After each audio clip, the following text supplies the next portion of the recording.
Quick question for you. Do you ever feel nervous when you talk to people?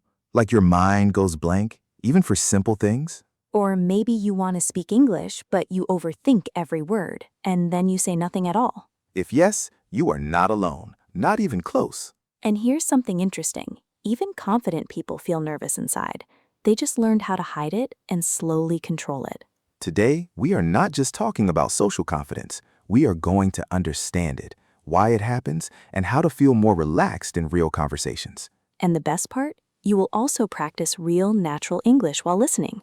Simple words, everyday expressions, slow and clear. So whether you are cooking, walking, studying, or just relaxing, this episode is for you. All right, let's start building your confidence one conversation at a time. So, Michael, let's start from the beginning. When people say social confidence, what do they actually mean? Because I think a lot of people get it wrong. Great question, and you're absolutely right. Most people think social confidence means not feeling nervous. Like they imagine a confident person walks into a room and feels nothing. No butterflies, no nervousness, nothing. Just complete calm. Butterflies. Oh, that's a great expression. Can you explain that for our listeners? Sure. So butterflies or butterflies in your stomach is an English idiom. It means that nervous, fluttery feeling you get when you're anxious, like before a big presentation or before meeting someone important. You feel a little shaky inside. We say, I have butterflies in my stomach. I love that expression. And the thing is, even very confident people get butterflies. They just handle them differently. Exactly. Social confidence isn't about feeling nothing. It's about feeling nervous and showing up anyway. That's the real definition. Being confident doesn't mean you're fearless. It means you're brave enough to act despite the fear. That's such an important point.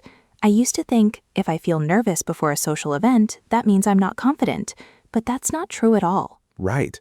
In fact, some nervousness is actually useful. It means you care. It gets your energy up. The problem is when that nervousness gets so big that it stops you from doing things. That's what we want to talk about today. How do you manage it? How do you keep the nervousness small enough that it doesn't control you? Okay, so we're not trying to eliminate nervousness completely. We're trying to manage it. I like that framing. Exactly. And there's a term for the extreme version of social nervousness, social anxiety. This is when the fear of social situations becomes really intense and it actually affects your daily life. Like you might avoid parties, avoid meeting new people, avoid speaking up in meetings because you're so afraid of what others will think. I definitely went through a phase like that, especially when I was in school. I was terrified of saying something wrong in front of the class. And that's very common, especially in school. The fear of being judged, the fear of looking stupid, it's incredibly common. But here's the thing, it doesn't have to stay like that. Social confidence is a skill, and like any skill, you can practice it and improve. Okay, so that's the first big message of today. Social confidence is a skill, not a personality trait. It's not something you're born with or without. You can develop it. Spot on. Spot on, that means exactly right, by the way. A very British expression that's widely used in everyday English. Spot on. I love it. Okay, Sarah. So let's dig a little deeper. Why do people feel socially anxious in the first place? What's actually going on in the brain? Yeah, because understanding the reason behind something always helps me deal with it better. Like when I understand why I'm nervous, it doesn't seem as scary anymore. Totally agree. So let's go back, way back, to our ancestors. Thousands of years ago, humans lived in small tribes. And in those tribes, being accepted by your group was literally a matter of life and death. If you were rejected by your tribe, you were left alone in the wild.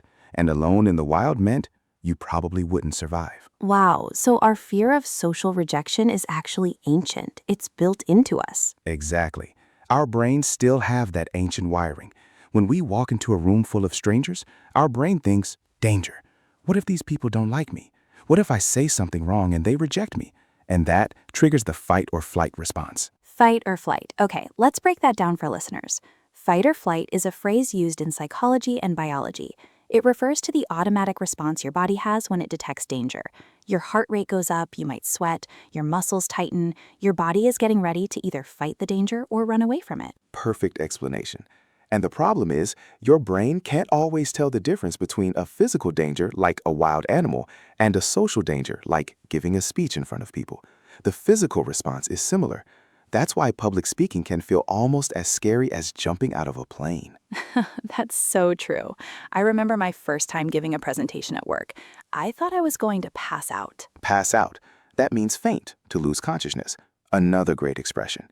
Did you actually pass out? No, thankfully, but I was shaking. My voice was shaking. I felt like everyone in the room could see how terrified I was. And here's the interesting thing. Usually, people can't see it as much as you think. There's something in psychology called the spotlight effect. Have you heard of it? I've heard the term, but tell us more. So, the spotlight effect is our tendency to believe that other people are paying much more attention to us than they actually are. We feel like there's a giant spotlight shining on us, highlighting every mistake, every nervous gesture, every awkward moment. But the truth is, most people are busy thinking about themselves. They're not watching you nearly as closely as you think. That is so reassuring. I honestly needed to hear that because I always felt like everyone was watching every move I made. We all feel that way. It's completely natural. But once you understand the spotlight effect, you can start to let go of it a little. You can remind yourself, nobody's watching me as closely as I think. And that can really take the pressure off. Take the pressure off. Great phrasal verb. It means to reduce stress or anxiety. Exactly. And if you put pressure on yourself, that means you're creating stress for yourself, usually by having very high expectations. We often put too much pressure on ourselves in social situations. Okay, so now I want to get practical. We've talked about what social confidence is. We've talked about why we feel anxious. Now, what can we actually do about it? What are some real, actionable things people can try? Love that question. Let's go through some of my favorite strategies, and these are backed by actual psychology research, not just feel-good advice. Yes, evidence-based tips. I love that. So, tip number 1, start small. Don't try to cure your social anxiety in one big leap. Instead, build up gradually. Psychologists call this gradual exposure. The idea is, if you're afraid of something, you expose yourself to small doses of it over time, and slowly, your brain learns that it's not actually dangerous. So like, if you're afraid of talking to strangers, you don't start by walking into a party and giving a speech. You start by saying hi to the cashier at the supermarket, right? Exactly. That's a perfect example. Say hi to the cashier. Ask your neighbor how their day is going. Make a small comment to someone in a lift, an elevator. These tiny interactions build up over time. Your brain starts to collect evidence that talking to people is actually fine. It's not dangerous, and confidence grows. I like the idea of collecting evidence, like you're building a case for yourself. That's exactly it. Because a lot of social anxiety is driven by negative predictions. Your brain says, if I talk to that person, something bad will happen. They'll laugh at me. They'll think I'm stupid. But when you actually talk to them and nothing bad happens, your brain updates its prediction. It starts to trust you more. Okay, tip number 2. Tip number 2, shift your focus outward. One of the biggest mistakes people make in social situations is they focus too much on themselves. They're in their own head, constantly monitoring. Am I saying the right thing? How do I look? Do I sound weird? And all that self-monitoring actually makes them more nervous and less present. Yes, I call that getting stuck in your head. That's a really common English expression. To be in your head or stuck in your head means you're overthinking. You're too focused on your own thoughts rather than what's happening around you. Perfect. And the fix? Shift your focus to the other person. Get genuinely curious about them. Ask them questions. Listen to their answers. Really listen, not just waiting for your turn to speak. When you focus on the other person, you get out of your own head. And paradoxically, you come across as much more confident and engaging. Paradoxically, great word. It means something that seems contradictory but is actually true. So the paradox here is the less you focus on yourself, the better impression you make. Exactly. And people love talking about themselves. If you ask good questions and listen actively, you will be remembered as a great conversationalist, even if you barely said anything. That's genius. Okay, tip number 3. Tip number 3, practice power posing, or more broadly, use your body language intentionally. There's a famous TED Talk by Amy Cuddy about this. The idea is that our body language affects our mindset. If you stand or sit in an open, expansive posture, chest open, shoulders back, taking up space, your brain starts to feel more confident. Oh, I've heard of this. Like standing like a superhero before a big meeting? Exactly. Arms on hips, chest out, chin up, like you own the room. Now, there's been some debate in the scientific community about exactly how powerful this is, but the broader principle holds. If you smile, even when you don't feel happy, your mood actually improves slightly. The body and mind are connected. If you act as if you're confident, your body starts to believe it. Act as if. I love that phrase. It means to behave as though something is already true.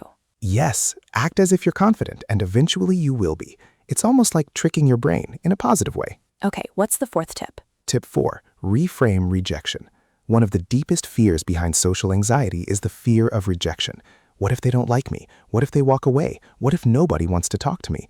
And that fear can be paralyzing. Paralyzing, meaning it stops you from taking action, like you're frozen. Right. So the reframe, and a reframe means looking at something in a different way, the reframe here is rejection is information, not a judgment of your worth.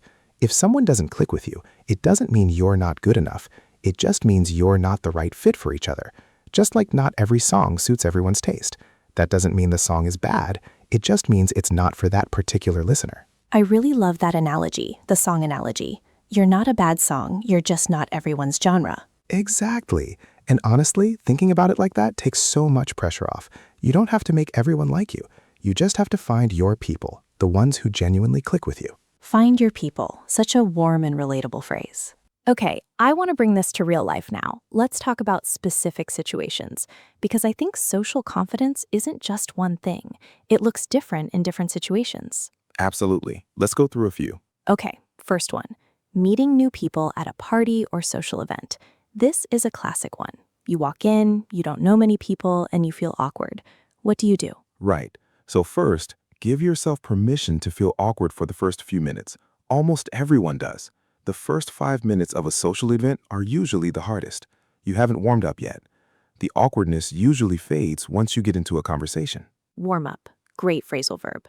To warm up means to gradually get comfortable with something, like warming up your muscles before exercise. Exactly. And the trick at a party? Look for someone else who also looks a little lost or alone, because they are probably feeling the same way you do, a little awkward, hoping someone will come and talk to them. And when you approach them, you are doing them a favor. You're rescuing them from the awkward standing alone situation. Oh, I love that mindset shift. Instead of thinking, I need someone to come talk to me, you think, I can go rescue someone else from awkwardness. Yes, it turns you from a passive person waiting to be accepted into an active, generous person. And that shift in mindset actually changes how you feel. Okay, second situation. Speaking up in a meeting at work. A lot of people, especially in professional environments, feel scared to share their opinions. They're afraid of sounding dumb or saying something wrong. This is huge, and I see this a lot, especially among people who are not speaking in their first language. They have great ideas, but they're afraid because their English isn't perfect, or they're not sure how their idea will be received. Yes, and I think that's really important for our listeners today who are learning English. You might feel nervous not just because of social anxiety, but because you're communicating in a second or third language. That adds another layer. Exactly. So let me give some specific advice for this. First, you don't have to have a perfect idea before you speak. It's okay to think out loud. That phrase, think out loud, means to share your thought process as it's developing, not just the finished, polished thought. People respect that. You can say things like, I'm not sure about this, but what if we tried? Or, I might be wrong, but it seems to me that. Those phrases are called hedging language, and native speakers use them all the time. Hedging. Like a hedge is a bush that creates a boundary. And in language, hedging means softening your statement, making it less absolute. It's a very natural thing to do. Yes, and it takes the pressure off. You're not claiming to have all the answers. You're just contributing to the conversation. That's all anyone expects. Okay, third situation. Online social interactions. Because so much of our social life happens online now, and some people feel less anxious online, but others actually feel more anxious. That's interesting, right? You'd think the internet would be easier because you can't see people's faces, you have time to think before you respond. But for some people, the comment section, the like count, the read receipts, all of that can create a new kind of social anxiety. Read receipts. That little notification that tells you someone read your message. Oh, the anxiety of seeing read and then nothing, waiting for the reply that never comes. The read receipt anxiety is absolutely real, and it's a modern version of the very ancient fear of rejection. The principle is the same. You can apply the same strategies. Remind yourself, most people are busy. A late reply doesn't mean rejection. Try not to overanalyze. Don't catastrophize. Catastrophize. Great word. It means to imagine the worst possible outcome for a situation. Like when you get a delayed text back and you think, they hate me, they never want to talk to me again, my friendship is over. When actually they were just making a cup of tea. Yes, exactly. There's one more piece I want to talk about because I think it's really the foundation of everything, and that's self-compassion. Oh, say more about that. So self-compassion means treating yourself the way you would treat a good friend. And when I say that out loud, it seems obvious, but most people are incredibly harsh with themselves in social situations. Like if you say something awkward at a party, your inner voice might say, "Oh, that was so stupid. Why did you say that? Everyone thinks you're an idiot." Oh, I know that voice very well. Right? And imagine if your best friend came to you and said, "I said something awkward at a party." Would you say, "Yeah, you're an idiot. Everyone hates you now"? Of course not. I'd say, oh, don't worry about it. Everyone says awkward things sometimes. I'm sure no one even noticed. Exactly. You'd be kind, reassuring, realistic. But we rarely give that same kindness to ourselves. We hold ourselves to an impossible standard. And that harsh inner critic is actually one of the biggest obstacles to social confidence. Inner critic, that internal voice in your head that judges your behavior. A lot of people's inner critic is way too loud and way too mean. Exactly. So one of the most powerful things you can do is learn to talk back to that inner critic. When it says, "You're so awkward, everyone noticed," you can gently challenge it. Ask yourself, is that actually true? Do I have evidence for that? What would I say to a friend in this situation? This is actually a technique from cognitive behavioral therapy, right? CBT? Yes, CBT is a type of psychotherapy that focuses on the connection between thoughts, feelings, and behaviors. And one core technique is what they call challenging cognitive distortions, which basically means identifying when your thinking is twisted or exaggerated and correcting it with more balanced, realistic thoughts. Cognitive distortions, thoughts that are not accurate but feel very real, like mind reading, assuming you know what others are thinking, or catastrophizing, imagining the worst, or black and white thinking, seeing everything as either perfect or a total failure. These are all incredibly common, and recognizing them is the first step to changing them. You don't have to believe every thought that pops into your head. Thoughts are not facts. Thoughts are not facts. That is such a powerful sentence. I think I need to write that on a sticky note. Do it. Put it on your mirror. Hey, before we go on, quick pause. If you're finding this conversation useful for your English learning, if you're picking up new expressions, getting used to natural English flow, then do us a favor and hit that like button. It really does help this channel grow. And if you're new here, subscribe. We release new conversations regularly, and every single one is designed to help you improve your listening, your vocabulary, and your confidence in English. And feel free to leave a comment telling us where you're listening from and what topic you'd like us to cover next. We love hearing from you. All right, back to the conversation. Michael, I want to get a little personal here, if that's okay. Can you share a time when you really struggled socially? Oh, absolutely. No problem. So, I remember when I first moved to a new city about 8 years ago. I'd left behind all my friends, all my routines, all my familiar places, and I had to start completely from scratch socially. That sounds really tough. Starting from scratch means starting at the very beginning, with nothing already in place. Yeah, and I remember going to a professional networking event. You know, those events where everyone is standing around with a drink and you're supposed to go up to strangers and make connections? And I walked in and I just froze.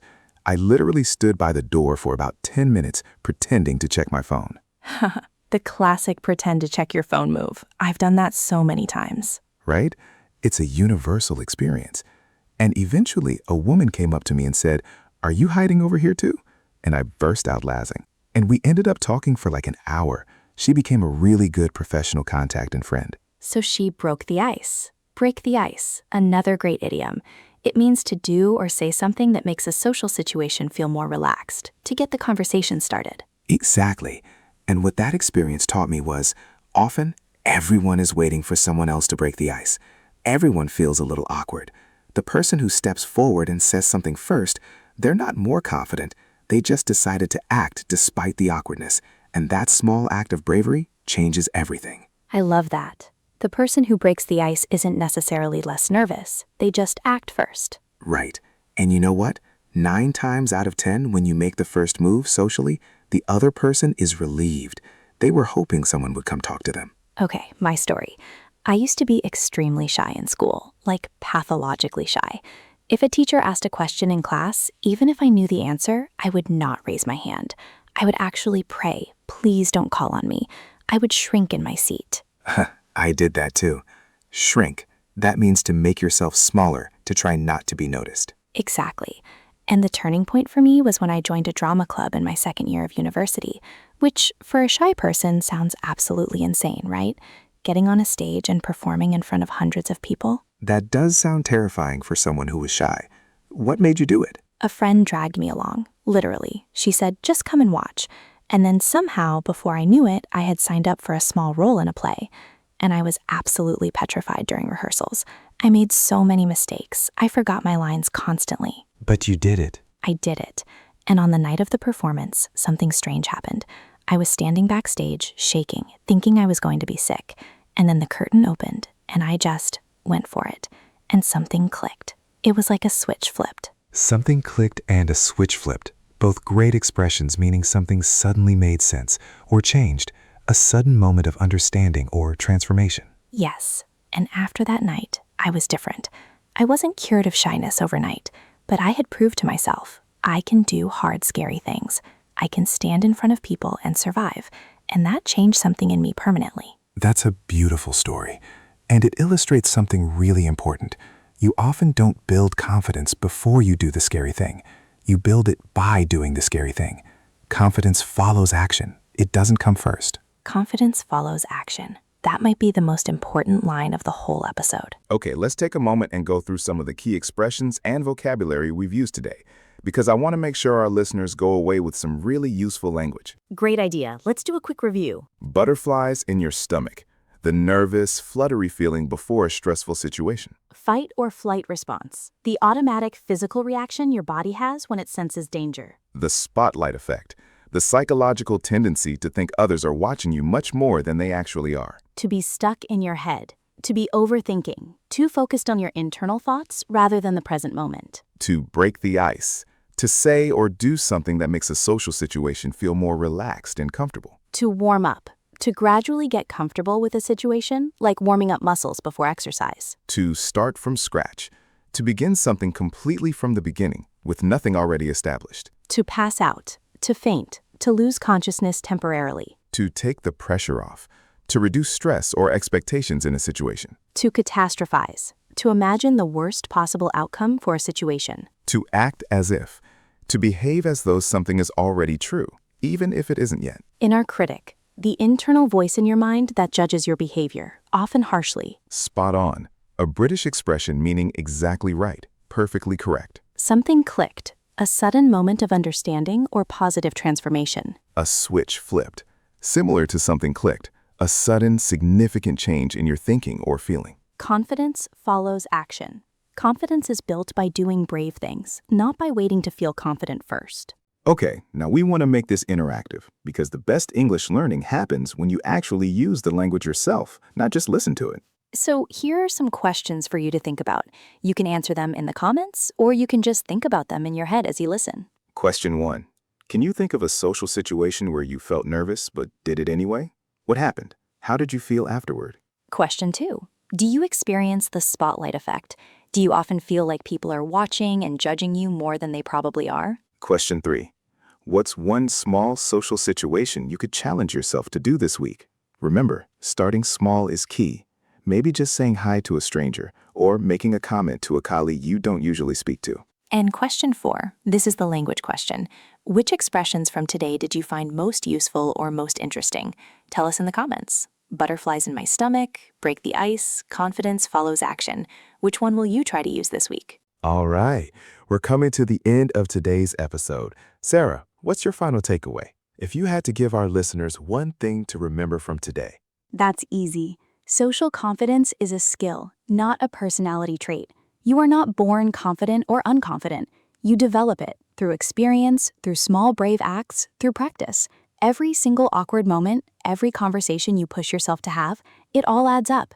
And one day you look back and you think, wow, I've come a long way. I love that. Mine would be, confidence follows action. Don't wait to feel confident before you do something. Do the thing, and the confidence will come. Sometimes you have to fake it a little at first, and that's completely okay. Fake it till you make it is a phrase you might have heard. And while it's a bit of an oversimplification, there's real truth in it. Fake it till you make it. To pretend to be confident or competent until you genuinely become that way through practice and experience. Exactly. And for our listeners who are learning English, the same applies to language. Use English even when you feel uncertain. Speak even when you make mistakes, because every conversation makes you better. Your English confidence and your social confidence can grow together. That's such a beautiful point. Learning a language is in itself an act of social courage. Every time you speak in English to a native speaker, you're being brave. Give yourself credit for that. Give yourself credit. That means acknowledge your own efforts and achievements. Don't dismiss what you've done. Be proud of your progress. All right, thank you so much for spending this time with us. Wherever in the world you are listening from, keep practicing, keep showing up, and keep being brave. We'll see you in the next one. Take care, everyone. Bye for now.